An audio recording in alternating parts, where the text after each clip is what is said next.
Welcome to the Banker Lamp. Please enjoy the video. You start by ensuring your Access backend is reachable.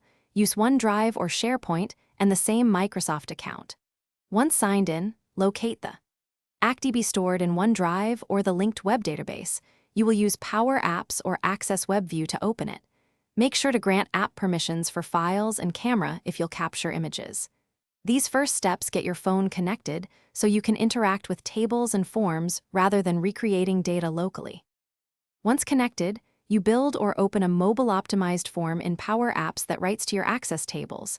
This is how you edit records on your phone. You should map required fields and add validation so entries stay clean, and include drop-downs or a barcode scanner control to speed input. Test how often the app syncs and how it caches data offline. This explains why some edits appear delayed. Make sure to save and publish the app so others can access it immediately. To finish, publish the Power Apps form and confirm user permissions so everyone using the phone can sync. You should set automatic sync intervals and teach users to force sync after bulk edits. If records conflict, decide whether to accept the latest change or merge manually in Access Desktop. This prevents data loss.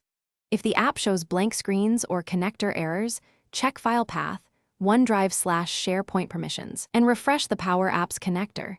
These steps. Thanks for watching. If this was helpful, leave a like and consider subscribing. See you next time.